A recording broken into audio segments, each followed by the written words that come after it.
Halo Bapak Ibu sekalian, kembali bersama saya Pak Sul di channel Guru Kreatif 4.0.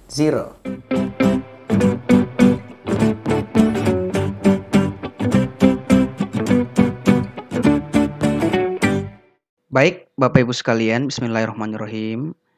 Jadi untuk video kali ini kita akan melanjutkan pembahasan kita mengenai soal moderasi beragama beserta pembahasannya. Nah teman-teman, video kali ini merupakan video part 2. Part 1 bisa teman-teman nonton di video saya sebelum ini. Dan kami berharap semoga dengan adanya video kali ini teman-teman bisa mengerti tentang moderasi beragama. Dan insya Allah nanti bisa mendapatkan nilai yang tinggi pada seleksi kompetensi moderasi beragama. Khususnya teman-teman yang saat ini mengikuti seleksi P3K Kementerian Agama. Oke, baik teman-teman, di soal part 1 kemarin teman-teman ada soal bonus. Soal bonusnya itu ada di soal nomor 5, soalnya seperti ini. Saat ini banyak ditemukan perumahan yang dikembangkan sebagai hunian khusus bagi kelompok agama tertentu. Perumahan ini dikembangkan dengan aturan-aturan tertentu yang diyakini sebagai wujud dari implementasi hukum agama. Dalam konteks perumahan eksklusif Muslim, sosiolog Imam B. Prasojo menemukan fenomena perumahan yang hanya khusus bagi Muslim. Pemilik rumah di perumahan ini dilarang menjual rumah kecuali kepada orang yang beragama Islam.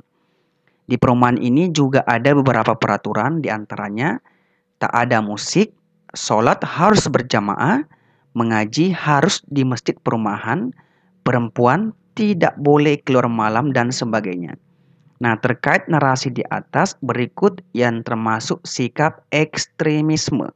Sikap ekstremisme beragama adalah A. Senantiasa menjalankan ajaran agama yang dianutnya dengan sungguh-sungguh. B. Tidak mengikuti ibadah pemeluk agama lain, tapi cukup menghormatinya. C. Tidak menyetujui adanya kezaliman yang terjadi di masyarakat. D. Senantiasa mengajak kepada yang baik dan mencegah seseorang untuk melakukan keburukan. Dan E. Mendakwahkan ajaran agamanya kepada pemeluk agama lain yang menolaknya.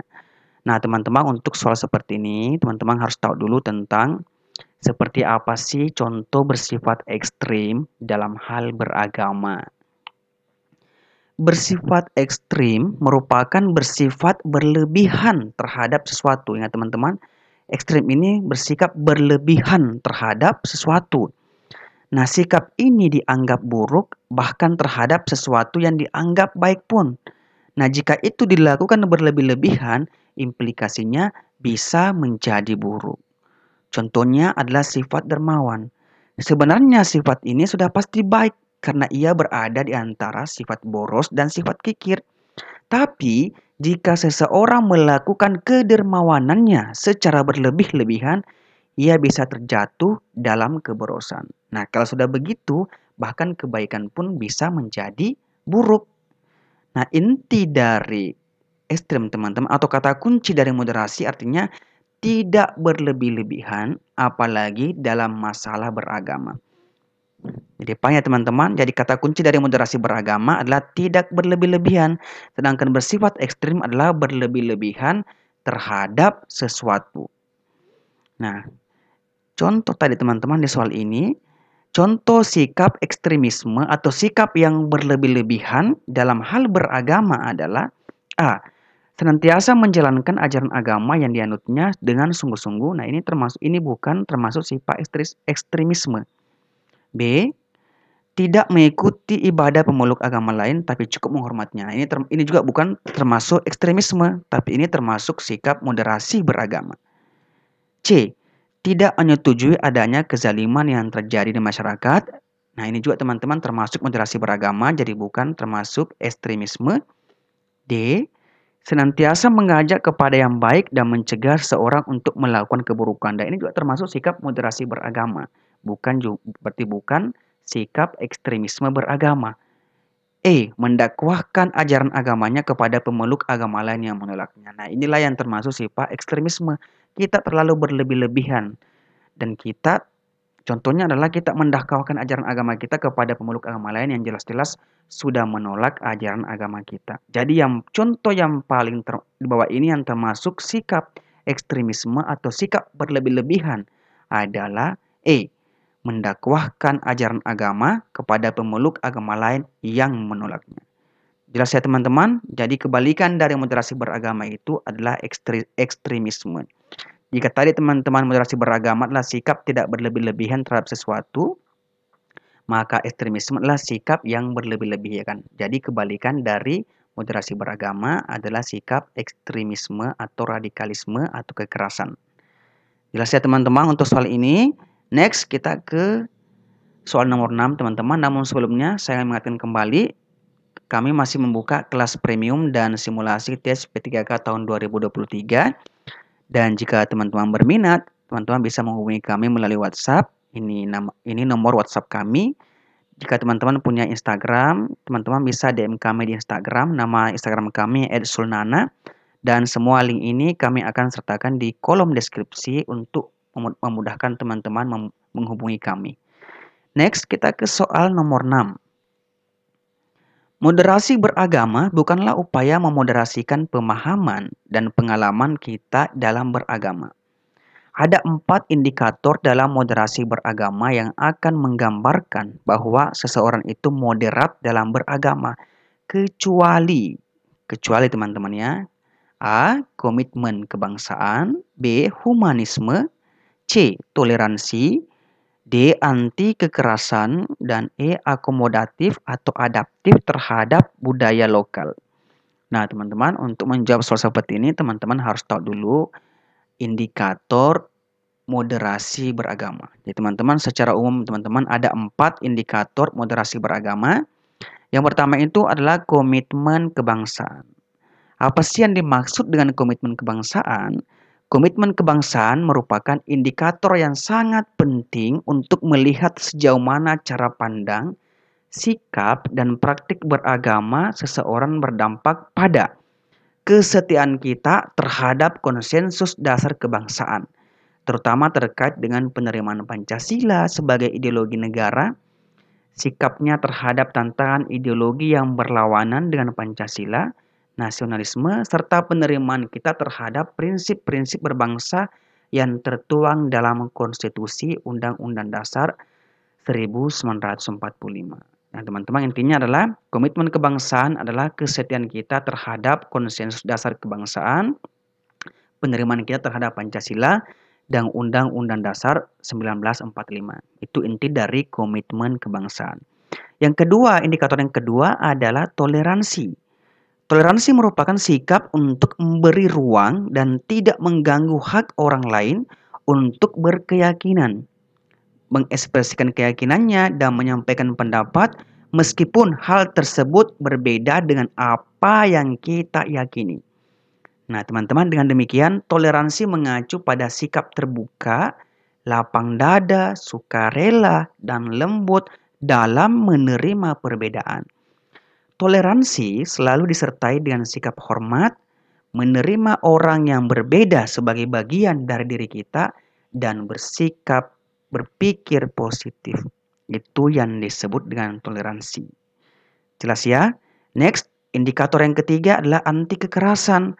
Artinya, teman-teman harus tahu bahwa tidak ada satupun agama yang mengajarkan kekerasan. Kemudian indikator yang terakhir adalah adaptif atau akomodatif terhadap budaya lokal. Teman-teman harus tahu bahwa keragaman suku, budaya, dan bahasa Indonesia merupakan ciri khas yang tidak dimiliki oleh bangsa lain. Itu merupakan ciri khas bangsa kita. Oleh karena itu, dengan perbedaan ini jangan sampai menjadi sebab kita terpecah. Maka junjung tinggi adat istiadat di mana kita berada sehingga tidak terjadi kesalahpahaman antar kita dengan orang lain. Adaptif terhadap budaya lokal artinya bagaimana penerimaan kita terhadap budaya lokal. Bagaimana kita menghormati, menghargai budaya kita, adat istiadat kita. Meskipun kita memiliki perbedaan budaya sama orang lain, maka kita harus saling menghargai dan saling menghormati. Jadi teman-teman, ada 4 indikator dari moderasi beragama. Yang pertama ingat, komitmen kebangsaan, toleransi, anti kekerasan, dan adaptif terhadap budaya lokal. Teman-teman harus hafalkan itu dan ingat baik-baik, sehingga nanti ketika ada soal yang muncul tentang indikator moderasi beragama ini, teman-teman bisa langsung menemukan bahwa ini adalah jawaban yang benar. Seperti pada soal nomor 6 tadi, di bawah ini yang termasuk 4 indikator dalam moderasi beragama, kecuali berarti yang bukan indikator dalam moderasi beragama. A. Komitmen kebangsaan, ini benar. B. Humanisme. Nah, ini yang salah teman-teman ya. C. Toleransi, ini termasuk indikator moderasi beragama. D. Anti kekerasan juga termasuk. Dan akomodatif terhadap budaya lokal juga termasuk. Yang tidak termasuk atau yang kecuali adalah cuma di bagian B. Humanisme. Jadi jawaban yang benar untuk soal nomor 6 adalah bagian B. Humanisme. Oke, jelas ya teman-teman tentang indikator dalam moderasi beragama. Next, kita ke soal nomor 7. Masih indikator moderasi beragama. Penerimaan terhadap prinsip-prinsip berbangsa yang tertuang dalam konstitusi, yaitu Undang-Undang Dasar 1945 dan regulasi di bawahnya merupakan indikator moderasi beragama, yaitu A. Komitmen kebangsaan, B. Humanisme, C. Toleransi, D. Anti kekerasan, dan E. Akomodatif terhadap budaya lokal. Nah, karena teman-teman tadi sudah paham bahwa ada 4 indikator dalam moderasi beragama dan teman-teman juga sudah tahu yang keempat itu, maka ketika ada soal seperti ini jelas sekali bahwa jawaban yang benar adalah indikator komitmen kebangsaan. Bagaimana penerimaan kita terhadap prinsip-prinsip berbangsa yang tertuang dalam konstitusi, yaitu Undang-Undang Dasar 1945. Next teman-teman, kita ke soal nomor 8. Menolak tindakan seseorang atau kelompok tertentu yang menggunakan cara-cara kekerasan fisik maupun verbal dalam mengusung perubahan yang diinginkan merupakan indikator moderasi beragama, yaitu A. Komitmen kebangsaan, bukan. B. Humanisme, juga bukan. C. Toleransi. D. Anti kekerasan. Dan E. Akomodatif terhadap budaya lokal. Nah teman-teman, di soal ini teman-teman sudah ada kata kuncinya ini. Menggunakan cara-cara kekerasan baik fisik maupun verbal. Berarti soal ini indikator moderasi beragama yang dimaksud adalah anti kekerasan. Oke, jelas ya teman-teman untuk soal ini. Next, kita ke soal nomor 9. Soalnya seperti ini lagi. Toleransi beragama merupakan sikap saling menghormati setiap keyakinan orang, tidak memaksakan kehendak, serta tidak mencela ataupun menghina agama lain dengan alasan apapun.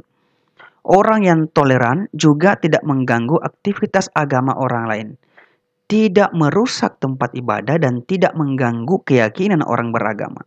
Bentuk toleransi dalam perbedaan pendapat dapat diwujudkan dengan cara, teman-teman nih, bentuk toleransi dalam perbedaan pendapat dapat diwujudkan dengan cara A. Pembenaran sepihak, B. Menghargai pendapat orang lain, C. Mengedepankan kedekatan pihak terlibat, D. Anarkis, dan E. Memaksa orang lain untuk mengikuti pendapat kita. Ingat teman-teman, toleransi adalah bagaimana kita menghargai pendapat orang lain. Maka jawaban yang benar adalah bagian B. Menghargai pendapat orang lain. Oke, jelas ya teman-teman. Jadi tadi ada indikator moderasi beragama, kemudian ada bersifat ekstremisme dan moderasi beragama. Nah, teman-teman, untuk video kali ini ada soal bonus yang ingin kami berikan kepada teman-teman untuk menguji pemahaman teman-teman apakah sudah mengerti atau tidak. Ini ada di soal nomor 10 dan nanti jawaban teman-teman silakan dituliskan di kolom komentar seperti biasanya. Soalnya seperti ini teman-teman. Penerapan toleransi dalam masyarakat yang beragam, baik agama, kebudayaan, dan bahasa akan menimbulkan A. Ketentraman, kedamaian, dan kerukunan. B. Perselisihan antar anggota masyarakat. C. Percekcokan yang terjadi setiap saat. D. Keteraturan dan sikap ingin menang sendiri. Dan E. Perpecahan antar umat beragama. Nah, jawaban teman-teman silakan dituliskan di kolom komentar beserta alasannya. Dan insya Allah akan kami bahas di video kami selanjutnya. Baik teman-teman, untuk video kali ini cukup sekian dari kami dan semoga video kali ini berkah dan bermanfaat bagi teman-teman semuanya. Dan semoga teman-teman semuanya bisa lulus seleksi P3K tahun ini. Amin ya rabbal alamin. Wassalamualaikum warahmatullahi wabarakatuh.